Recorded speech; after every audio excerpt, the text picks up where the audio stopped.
بسم اللہ.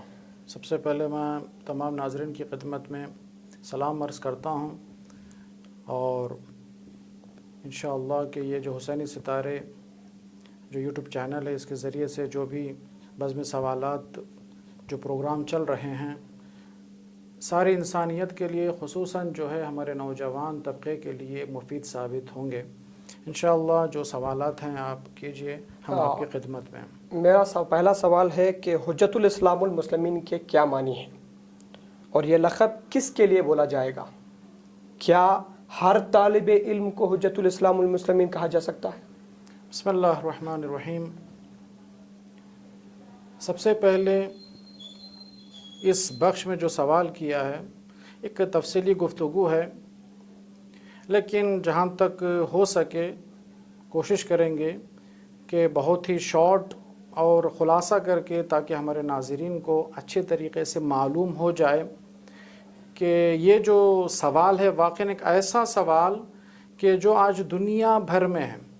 میں ابتدا میں یہ بھی عرض کر دوں کہ ہماری قوم میں سب سے جو مظلوم ترین جو فرقہ یا آپ وہ لائن سمجھے، وہ مولوی کی لائن ہے.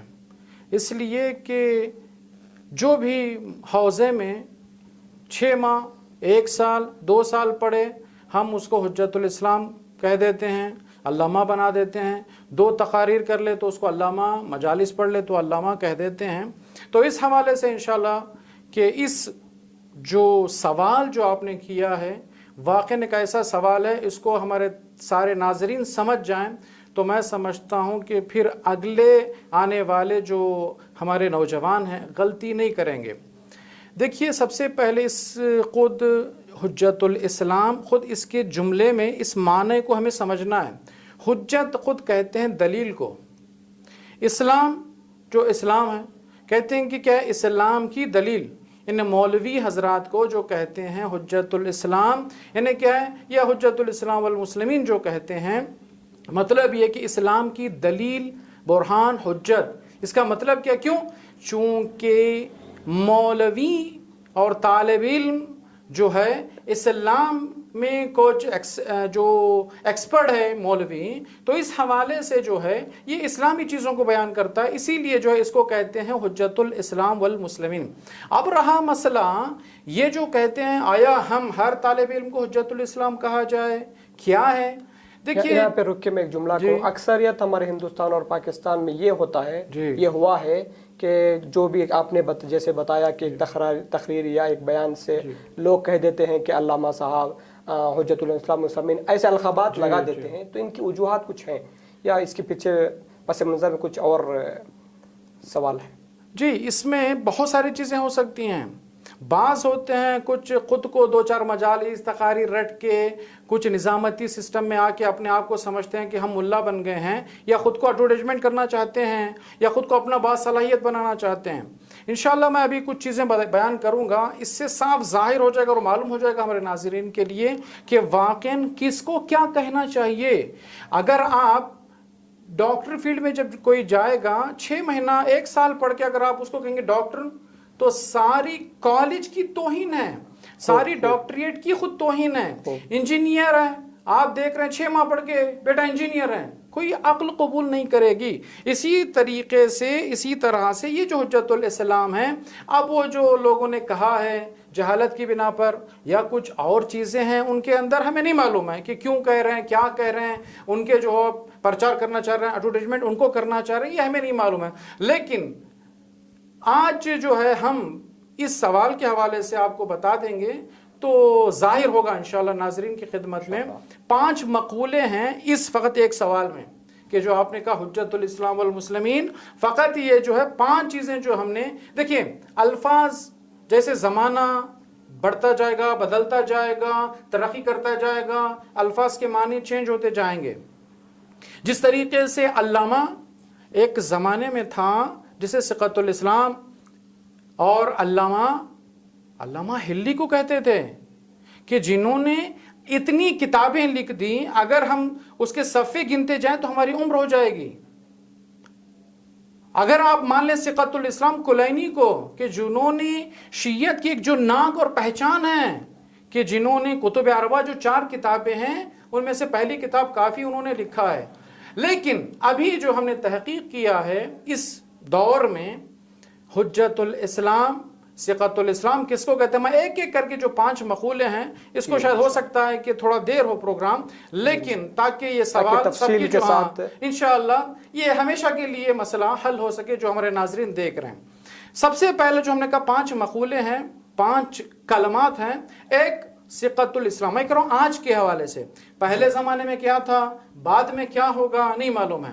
پہلے میں نے اشارہ کیا ثقۃ الاسلام مثلا بزرگان کو کہتے تھے، لیکن اس دور میں اکثریت علماء کی یہ رہی ہے کہ بڑے بڑے علماء 60-70 سال جو تعلیم حاصل کرتے ہیں، اگر ان کو ایک بیچ میں القاب ڈال دیے ایڈ کر دیا جائے تو وہ کہتے ہیں کہ مجھے القاب کی ضرورت نہیں ہے، بس میں عوام کے لیے، دین کے لیے خدمت کے لیے آیا ہوں، مجھے کوئی القاب کے لیے ضرورت نہیں ہے۔ مگر آج کے یوتھ جو ہے اس سوال میں الجھے ہوئے ہیں کہ کس طرح سے حجت الاسلام کہا جاتا ہے، کیوں ان کو علامہ کہہ دیا جاتا ہے، جبکہ ان کے ابھی طالب علم ہے۔ جیسے آیت اللہ خمینی جب اتنے عروج پر پہنچ کر بھی وہ کہتے تھے کہ میں ابھی طالب علم ہوں۔ یہ ان کا تواضع اور ان کے ساری ہے، بزرگان جتنے بھی ہیں قبول نہیں کرتے تھے، یہاں تک کہ مراجع عام اگر ان سے کہا جائے کہ مثلا 2 مراجع ہیں، باقاعدہ اس ٹائم پہلے زمانے کہتے تھے نجف میں کہ بھئی آپ مانیں، میں نہیں ہوں گا، انہیں یہ تواضع اور ان کے ساری۔ لیکن یہ 5 چیزیں میں بتاتا ہوں تو انشاءاللہ یہ واضح ہو جائے گا۔ سب سے پہلے آج کے دور میں یہ جو کلمات استعمال، بغیر تحقیق کے نہیں بول رہا ہوں، باقاعدہ تحقیق کے ساتھ میں گفتگو کر رہا ہوں۔ پہلا جو کلمہ یا جملہ ہے وہ ثقۃ الاسلام۔ ثقۃ الاسلام اس طالب علم کو کہتے ہیں کہ جو حوزے میں جائے، ابتدا انہیں مقدمات سے لے کر تقریباً جو فقہی کتاب ہے لمع، شرح لمع اگر کامل کر لے، تقریباً جو آج کورس رکھا ہے 4 سے 5 سال، اگر طالب علم اس کو پڑھ لے اس کو کہیں گے آج کے دور میں ثقۃ الاسلام، یعنی مورد اعتماد۔ ثقہ کہتے ہیں اعتماد، یعنی کیا ہے، اسے ہم اعتماد کرتے ہیں، چونکہ یہ پڑھا ہے ہم مانتے ہیں۔ 4 سے 5 سال تقریباً آپ اگر معدل برابر کریں گے BCom کے برابر ہے، ٹھیک ہے۔ دوسرا ہے حجت الاسلام۔ حجت الاسلام کس کو کہتے ہیں، جو یہ 4 سے 5 سال پڑھا ہے، اس کے بعد ایک جو 2 کتابیں مشہور ہیں رسائل اور مقاصد، اگر طالب علم تقریباً آج کے دور میں جو رکھا ہے 3 سے 4 سال کا دور ہے، اگر طالب علم ان کتابوں کو اور جو دوسری کتابیں ہیں درمیانی اس کو پڑھ کر اپنا پورا دورہ کر لے تو اس کو کہیں گے حجت الاسلام، فقط اتنا ہی کہیں گے، یعنی کہ 4 سال یا 5 سال پہلے کے، پھر 3 سے 4 سال تقریباً جو ہے وہ جو کورس رکھا ہے قم یا نجف وغیرہ، اس میں یہ سسٹم ہے آج کے دور میں، ٹھیک ہے۔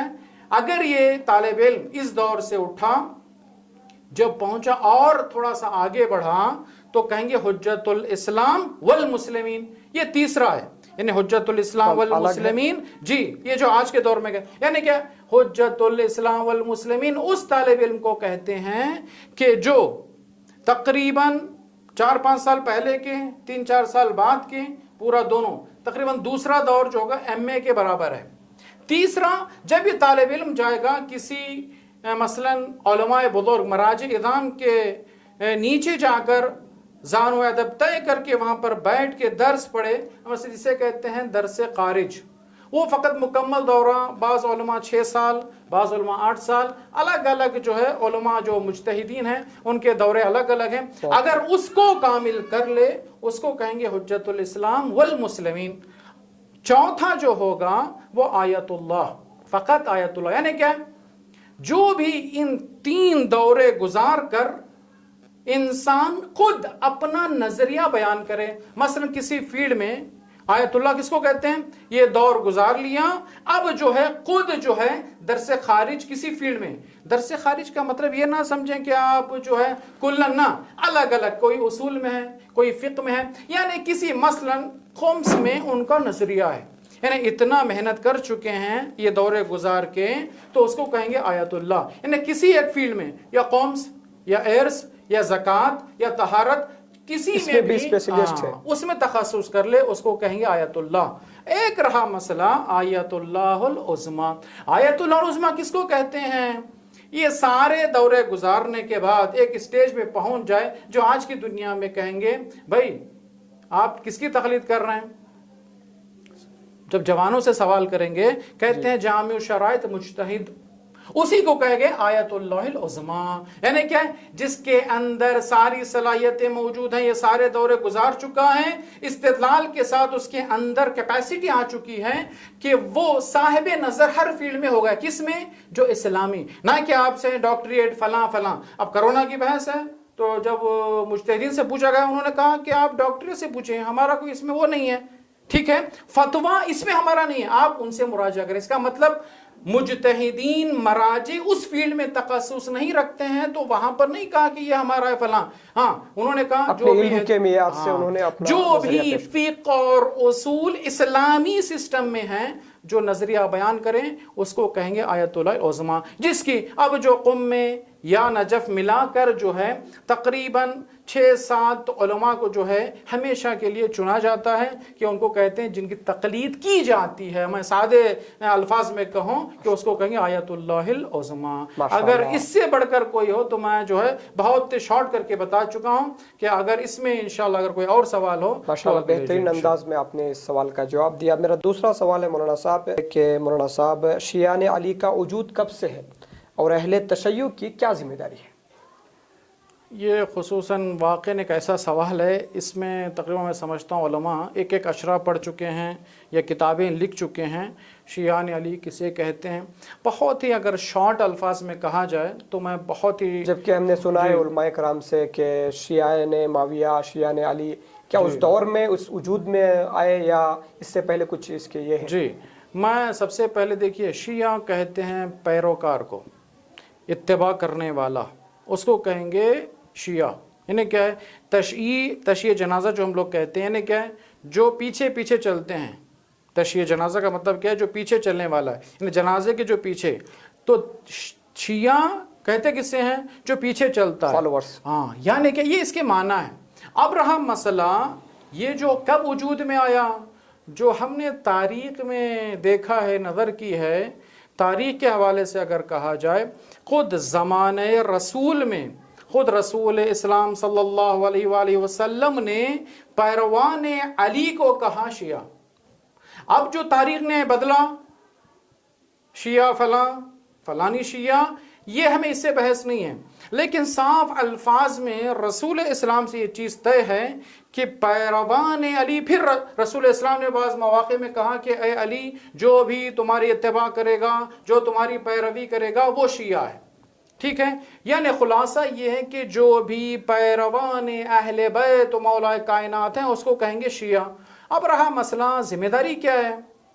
ذمہ داریاں تو بہت ہیں شیعوں کے، لیکن میں ایک جملے میں اگر اس کو سمیٹ لوں تو وہ یہ ہو سکتا ہے کہ دیکھیے ہم اہل بیت کو مانتے ہیں، ٹھیک ہے، اسی کو شیعہ، یعنی ولایت علی کو قبول کر لے رسول اسلام کے فوراً بعد بلا فصل، اس کو کہیں گے شیعان علی، ٹھیک ہے، کیونکہ ان کے عقائد بھی کچھ ایسے ہیں، توحید، عدل، نبوت اور قیامت پر ایمان رکھتے ہیں اور ولایت کا اقرار کرتے ہیں۔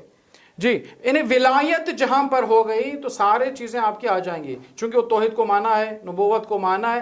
اصل رہا مسئلہ ولایت مولا کائنات امیر المومنین، جب ولایت علی کو قبول کر لیا اس کو کہیں گے آپ شیعان علی، پیروکار نے کیا ہے؟ رسول یا کیا ہے؟ مولا کائنات کی اتباع اور پیروی کرنے والا۔ ذمہ داری اسی سے معلوم ہوگی بھائی شیعہ کی ذمہ داری کیا ہے۔ لفظی ہم کہیں شیعہ یا فقط باتوں میں کہیں؟ نہ، میں کہتا ہوں ایک ہی جملے میں وہ یہ ہے کہ ذمہ داری شیعوں کی یہ ہے، آج کے دور میں اگر سمجھا جائے، ہر دور میں لیکن آج خصوصاً جوانوں کے لیے وہ یہ ہے کہ سمجھیے ہماری ذمہ داری جو اصل ہے وہ یہ ہے کہ شیعان علی یعنی اہل بیت کو ہم قبول کر رہے ہیں۔ بس ایک ہی جملہ ہے کہ جس طریقے سے، جس محبت سے، جس طریقے سے اہل بیت کو، رسول کی ذات کو ہم مان رہے ہیں، اہل بیت کی مان لیں، سب سے بڑا شیعہ ہے، یعنی اس کی ذمہ داری ہے۔ یعنی کہ جب انسان اہل بیت کے بتائے کی ہوئے مان راستوں لے، پر چل جانا، اسی کو فرامین اہل بیت کو قبول کر لے، اس سے بڑھ کر کیا ذمہ داری ہو سکتی ہے؟ جہاں پہ نہ غیبت ہوگی، نہ تہمت ہوگا، نہ جھوٹ ہوگا، نہ فلاں کوئی چیز، صفات حسنہ آ جائیں گے، صفات رسولہ خود بخود ختم ہو چونکہ ہم جائیں نے گے۔ بڑے علماء کرام سے سنا ہے کہ اپنے آپ کو اتنا تیار کرو کہ دوسرے لوگ یہ کہہ سکیں کہ یہ شیعہ علی ہے۔ جی، تو حدیث یہ مولا بہت امام صادق بھی ہے اس حوالے سے کہ اگر بنو تو ہمارے لیے جو ہے زینت بنو، ہاں، باعث زینت۔ اس کا مطلب کیا؟ شیعہ نے، یعنی کہنا آسان ہے لیکن جو ہم کہہ رہے ہیں، دعویٰ کر رہے ہیں کہ ہم اہل بیت کو مان رہے ہیں، اہل بیت کی ماننا یہ اصل ہماری ذمہ داری ہے۔ ماشاءاللہ بہترین انداز میں آپ نے تفصیلی کے ساتھ سوال کا جواب دیا۔ میرا تیسرا سوال یہ ہے کہ زیارت عاشوراء میں تبرہ ہے، جبکہ ہمارے مراجع اکرام کے فتوے ہیں کہ اہل سنت برادران کے مقدسات کی توہین کرنا حرام ہے، اس کی کیا وجہ ہے؟ دیکھیے، سب سے پہلے سوال جو آپ نے کیا ہے واقعی ایک خوبصورت اور آج کے دور کے لیے ہے، یہ ہمیشہ رہا ہے لیکن آج خصوصاً چونکہ اتحاد علماء میں رکھنا چاہیے، اتحاد بین المسلمین کیسے ادارے جو گزرے ہیں، جی یعنی کیا ہے، کسی فرقہ واریت نہیں ہونا چاہیے، تعصبی حسد نہیں ہونا چاہیے، لیکن انسان، ہماری سمجھ میں بعض چیزیں عقلی ہوتی ہیں، بعض چیزیں ہوتی ہیں جو آپ سمجھیے کتابی، نقلی، جو کتابی شکل میں ہیں۔ عقل کی بات ہے وہ یہ ہے کہ اگر میرے گھر میں میری بیوی یا میرے بچوں کو یا میرے گھر میری والدہ، میرے گھر میں کسی کو بھی کوئی ظلم کرے، کیا میں اس ظلم کو سہ کر خاموش رہ جاؤں گا؟ ایک سوال میں اٹھا رہا ہوں، اس کو سمجھیے۔ اگر میں خاموش ہو گیا تو میری غیرت پہ لعنت ہوگی، چونکہ میری بیوی، میرے گھر والوں پہ ظلم ہوا ہے۔ تو اس کا مطلب جہاں پر اہل بیت رسول پر کسی نے ظلم کیا ہے تو لا محالہ تو وہاں پر ائمہ نے لعنت کی ہے۔ اب رہا مسئلہ تبرہ الگ ہے، لعن و طعن الگ ہے، اس کو ہمیں سمجھنا چاہیے۔ زیارت عاشوراء کو اول سے آخر تک، دیکھیں ہم لوگ الجھے ہوئے ہوتے ہیں فقط الفاظ میں یا کسی کے جملے کو لے کر، فلاں نے کہا فلاں کو فلاں، فلاں نے کہا فلاں۔ یہ سسٹم ہمارے اسلام میں آپ اٹھائیے تاریخ علماء شیعہ، اگر کسی عالم دین یا مراجع اعلام نے فتویٰ دیا ہو کہ مقدسات کی توہین کریں یا فلاں، کسی بھی، فقط اہل سنت کی نہیں، آپ کسی بھی مذہب کی توہین نہیں کر سکتے ہیں، ان کے مقدسات کی توہین نہیں کر سکتے ہیں۔ مقدسات کا مطلب کیا ہے؟ مثلا جو ان کو مان رہے ہیں، مثلا اہل سنت مان رہے ہیں خلیفہ اول و دوم و سوم، اگر آپ لعن کریں گے یا تبرہ کریں گے، ظاہر سی بات ہے وہ آپ کو تکلیف ہوگی، پھر وہ آپ کو لعن و طعن۔ زیارت عاشوراء کے حوالے سے اگر آپ دیکھیں گے، بہت ہی میں خلاصہ کر کے بتا رہا ہوں، تبرہ، مقدسات کی توہین الگ ہے۔ سارے علماء کا فتویٰ ہے کہ جائز نہیں ہے کہ کسی کے مقدسات کی توہین کی جائے، یہ کھلا ہوا فتویٰ ہے علماء کا، ہمارے علماء کا۔ دوسرا مسئلہ جو تبرعی سسٹم، آپ زیارت عاشوراء کو اٹھائیں گے، دو ہی حصوں میں تقسیم ہوئی ہے، ایک ہے تولا، ایک ہے تبرع۔ یعنی کیا ہے؟ تولا اہل بیت کے دوستوں سے دوستی، ان کے دشمنوں سے دشمنی، اس کو تبرع کہتے ہیں، ٹھیک ہے۔ اب رہا مسئلہ لعن ہوئی ہے، آپ لعن کا مطلب کیا ہے اس کو سمجھیے، ہمارے ناظرین کو سمجھ میں آ جائے گا کہ واقعاً کیا چیز ہے زیارت عاشوراء میں یا دوسرے دعاؤں میں یا دوسرے زیارات میں۔ توہین تو اصلاً جائز نہیں ہے کسی بھی فرقے کی، کسی بھی مذہب کی، چاہے کہ مثلا اہل سنت و فلاں، کسی بھی مذہب کی توہین جائز نہیں ہے۔ تبرع یا لعن کا مطلب یہ ہوتا ہے کہ جو زیارت عاشوراء میں لعن آیا ہے، جبکہ کھلم کھلا یہاں پہ زیارت عاشوراء میں لفظ ہیں کہ اللہم لعن اولا ظالم ظلم حق محمد و آل محمد۔ جی، میں یہی سمجھانا چاہ رہا ہوں۔ دیکھیے، لعن کا مطلب یہ ہوتا ہے کہ جس طریقے سے میں نے عقل کے ذریعے سے پہلے شروعات میں سمجھایا کہ دیکھیے یہ عقل کا تقاضا ہے کہ جب میرے گھر میں ظلم ہو تو میں لعن و نفرین کروں گا. یہ قرآن کی دلیل ہے. قرآن کہتا ہے کہ جو بھی خدا اور رسول کو اذیت کرے اس پر لعنت دنیا اور آخرت. آپ قرآن سارے آیات کو اٹھائیے. قرآن کہتا ہے جو بھی مومن پر ظلم کرے اس پر لعنت, جو بھی فلاں, بہت سارے چیزیں میں اس کو چھوڑ رہا ہوں کہ اس پہ لعنت. لعنت کا مطلب یہ ہے کہ لعنت مقدسات کی توہین نہیں ہے. لعنت کا مطلب یہ ہے کہ لعن کہتے ہیں اعلان بیزاری, یعنی کہ بیزاری کا مطلب کیا ہے, ہم سے کوئی رحمت خدا ان پر نازل نہیں ہوگی, اس کا مطلب ہے لعن. ٹھیک ہے. اب یہ جو لعنت ہوئی ہے, آپ زیارت عاشورہ جو کہہ رہے ہیں اٹھائیے, اللہم لن اول, کہیں پر نام نہیں ہے. اگر یہیں سے معلوم ہوگا کہ اول و دو مسیحوں, یہاں پر امام نے نام لے کر نہیں کہا. نام لیا جاتا اس وقت آپ کہتے کہ توہین ہے, ٹھیک ہے. لیکن یہاں پہ لعن کا مطلب یہ ہے, جس طریقے سے عقل بھی کہتی ہے جب ہم پہ ظلم ہو, کوئی ظالم ہم پہ ظلم کرے تو ظاہر سی بات ہے میں نفرت کروں گا ان سے. نفرین کا مطلب میں دوری اختیار کر لوں گا ان سے. اہل بیت یہی بتا رہے ہیں کہ جہاں پر ظلم کیا ہے اہل بیت پر, وہاں سے کیا ہے, خدا کی رحمت سے دور ہیں, ان پہ لعن ہوگی. کہیں پر ہم نے نہیں دیکھا ہے کہ زیارت عاشورہ میں اٹھا کر کہا جائے کہ امام نے بتایا ہو کہ نام لے کر. ہاں, جتنے نام لیے ہیں ساری دنیا کہے گی کہ وہ ظالم ہے. ظالم ہے تو ظاہر سی بات ہے کہ جب آپ نے ظلم کیا ہے, چونکہ ایک کمیونٹی اس کو اپنا رہبر سمجھتی ہے, تو ان کے نظریات میں اگر غلط میسج جائے گا تو اس کا دیکھیے میں صاف, ہمیں نام سے, میں یہیں پہ آپ کو بتا دیتا ہوں, نام سے کوئی ربط نہیں ہے. اکثر جتنے بھی امام کی ذات نے زیارت عاشورہ میں نام لے کے بتایا ہے, نام پہ اگر دیکھیں گے اکثر نہیں, میں سمجھتا ہوں 90% سے زیادہ دنیا میں لوگ نہ یزید کو قبول کرتے ہیں, نہ شمر کو, عمر سعد کو, جتنے بھی نام لیے قبول نہیں کرتے ہیں.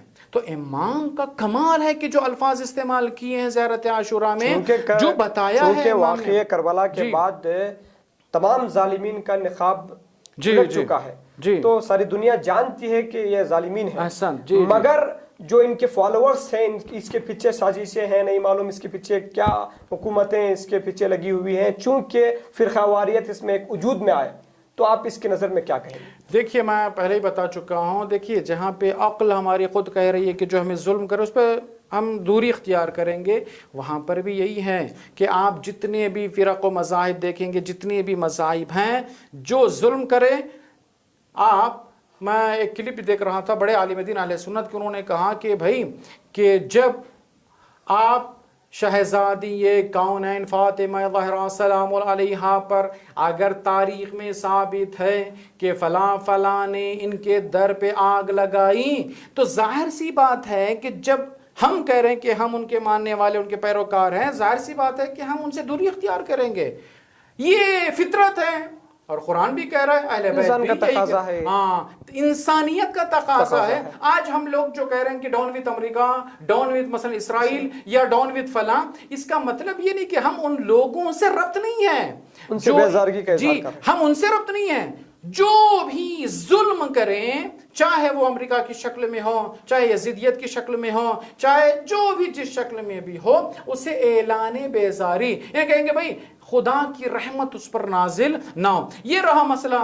دوسرا مسئلہ یہاں پہ تبرہ جو آپ کہہ رہے ہیں توہین کی مقدسات, اس میں زیارت عاشورہ میں ایسے نہیں ہے, لعنی جملات ہیں کہ جو امام نے. اب یہاں پر جو لعن اور نفرین بتایا ہے, ایک جملہ میں آخر میں کہتا ہوں, وہ یہ ہے کہ دیکھیے جو بھی ظلم کی بنیاد رکھی اس کو امام نے کہا کہ لعن اور اس پر نفرین ہوگی. جس نے بھی ظلم کی ابتدا کی ہو, امام نے یہی کہا ہے. پھر جو آپ کہیں گے جو بھی اہل بیت کے ان کے حق سے محروم کیا ہے, ان پہ لعنت ہوئی ہے. لیکن زیارت عاشورہ میں مقدسات سے کوئی ربط نہیں ہے. الحمدللہ, بہت شکریہ آپ مولانا صاحب, آپ نے بہترین تفصیلی کے ساتھ جواب دیا. میرا پانچواں سوال یہ ہے کہ نماز وحشت کا بہترین وقت کون سا ہے؟ اگر میت کو رات کے 10 بجے کے بعد دفن کر دیا جائے تو کیا نماز وحشت صبح کی نماز کے بعد پڑھی جا سکتی ہے؟ ہاں دیکھیے یہاں پر سب سے پہلے ناظرین کی خدمت میں یہ عرض کر دوں، نماز وحشت مستحب ہے، یعنی کیا ہے، پڑھیں تو ثواب ہے، نہ پڑھے تو مشکل نہیں ہے۔ بعض جگہ یہ تصور ہے کہ نماز وحشت تو واجب ہے، یہ تصورات ہیں، چونکہ پڑھتے ہیں جب دفن کر دیتے ہیں مردے کو، باقاعدہ اکثر جگہ جو ہے نماز وحشت پڑھی جاتی ہے، بعض کے ذہنوں میں واجب۔ ہم نے سنا ہے کہ جتنے لوگ اس میں شریک رہیں گے وہ مرحومین کے لیے بہت وہ ظاہر سی بات ہے، چونکہ روایتوں میں ہے پہلی رات مرحوم یا مرحومہ کی سخت ترین رات ہوگی، اسی لیے نماز وحشت رکھا ہے، انہیں نام ہی کیا ہے، انہیں وحشت قبر کا مطلب کیا ہے، ان کو قبر میں پریشانی ہو رہی ہے، ڈر ہے، خوف ہے، تو یہ نماز ذریعہ بن جائے ان کی نجات کا، تو یہ مستحب نماز ہے۔ دوسرا مسئلہ وقت کے حوالے سے ہے، وقت جو ہے اگر پہلی رات، روایتوں میں ہے جب آپ مردے کو دفن کریں پہلی رات جو ہے نماز وحشت پڑھی جائے، ٹھیک ہے، ہم نے 6 بجے دفنایا، صبح، دوپہر، رات 6 بجے، 8 بجے، تو رات، پہلی رات کا مطلب وہی پہلی رات ہے۔ اب رہا مسئلہ، اگر کسی نے دفن کیا 11-12 بجے رات میں، ٹھیک ہے، ہو سکتا بھائی دنیا ہے، زندگی ہے، آدمی دفن کر رہے ہیں، علماء بیان کرتے ہیں چونکہ یہ رات شامل ہے، صبح نماز تک آپ نماز وحشت کو پڑھ سکتے ہیں۔ اب رہا مسئلہ اس کا، ایک اور چیز، جب ہم رات میں 12 بجے کے بعد اگر دفنا رہے ہیں تو مطلب یہ ہے کہ صبح ہے رات لیکن دوسرے دن کی صبح ڈھل چکی ہے، نہیں 1 بجے کے بعد آپ 12:30 بجے کے بعد کہیں گے صبح، یعنی دوسرا دن ہے، تو اس کا مطلب پہلی رات، یعنی پہلی رات جو دفن کر رہے ہیں پہلی رات پڑھی جائے، تو اس کا مطلب یہ ہے کہ آپ اگر 11-12 بجے رات میں دفنا رہے ہیں تو آپ اس میت پر جو ہے پہلی رات ہوگی، جو آنے والی صبح وہ جو رات آنے والی ہے اس رات نماز وحشت کو پڑھ سکتے ہیں۔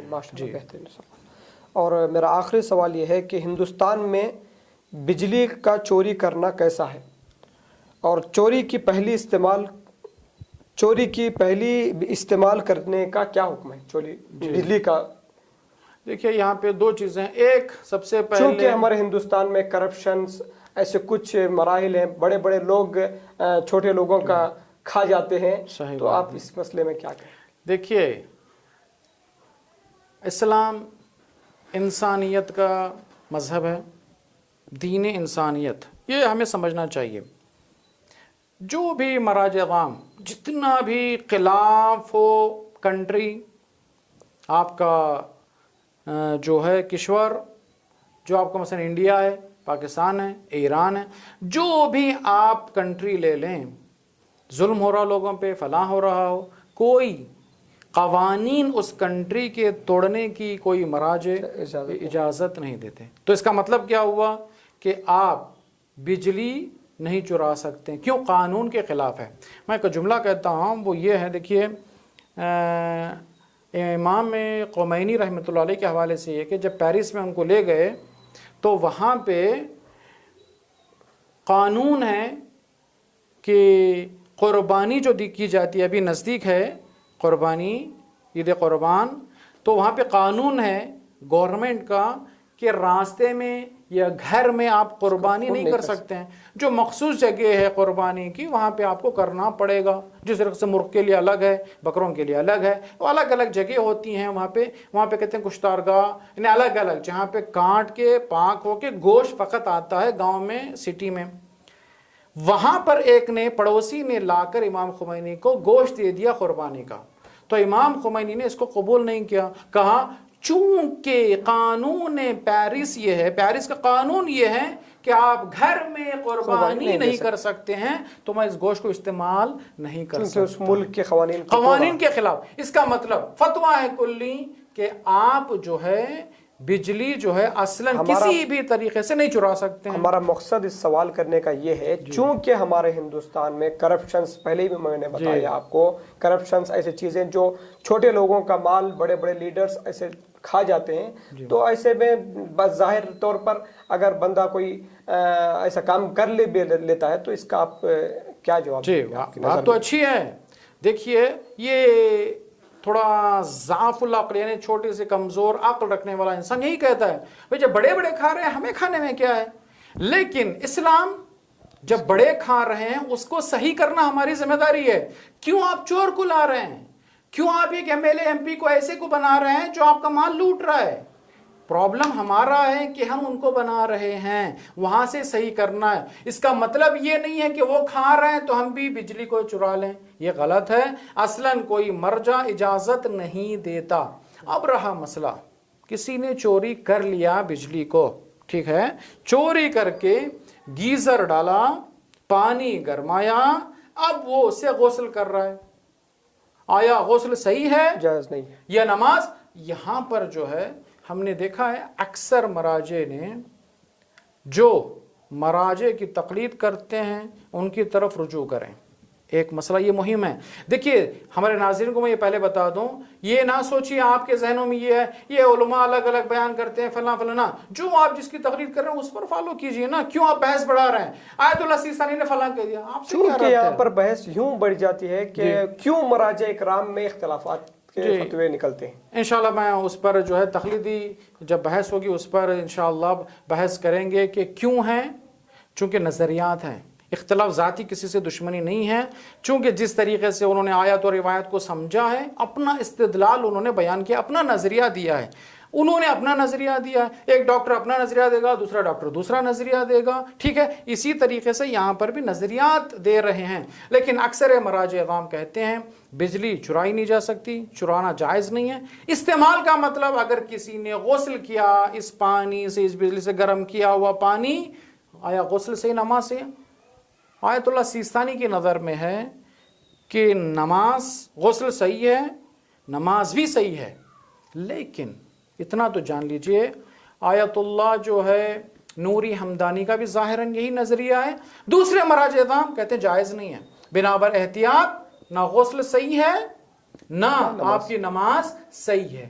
اب اسی لیے میں کہہ رہا ہوں کہ بار بار تکرار کر رہا ہوں کہ جو جس مرجع کی تقلید کر رہا ہے اس پر رجوع کیجیے، اپنے مرجع کی کا سوال کیجیے ان کے دفتر آفس سے، تاکہ آپ کا مسئلہ، میں کہتا ہوں پہلے چرانا کیوں ہے پھر سوال کرنا کیوں ہے، خلاف کر کے پھر سوال غلط ہے. اسی لیے چونکہ اسلام دین انسانیت ہے، اگر ہم انسانیت کے خلاف جا رہے ہیں تو کل حرف آپ پہ نہیں ہے، اسلام پہ حرف ہے.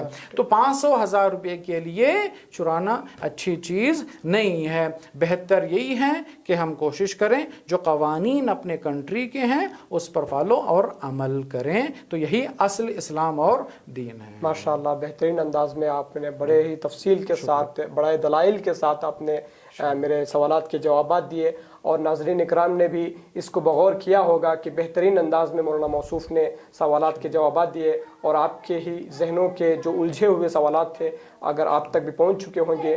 میں پہلی فرصت میں شکر گزار ہوں حجت الاسلام والمسلمین مولانا جواہر علی عابدی صاحب کا، جنہوں نے اس پلیٹ فارم کو آمادہ کیا، چونکہ جوانوں کے ذہنوں میں جو سوالات اٹھتے ہیں وہ آشکار ہوں، تاکہ اپنے دل ہی دل میں نہ رہ جائیں. چونکہ جب آشکار ہوں گے تو معاشرے میں ایک انقلاب برپا ہوگا. جب انقلاب برپا ہوگا تو ایسے سوالات جو کمزور ہیں، جو دین کے لیے بہت معنی نہیں رکھتے، وہ جو دین کے لیے ہونا، جو ہم جس پر چل رہے ہیں، جو ہم انجام دے رہے ہیں، ہمیں جس شخصیت سے ہم پہچانے جاتے ہیں، تاکہ ہماری وہ پہچان ہو سکے. میں بہت ہی شکر گزار کے ساتھ میں اس پروگرام کا اختتام کرتا ہوں. والسلام علیکم ورحمۃ اللہ وبرکاتہ.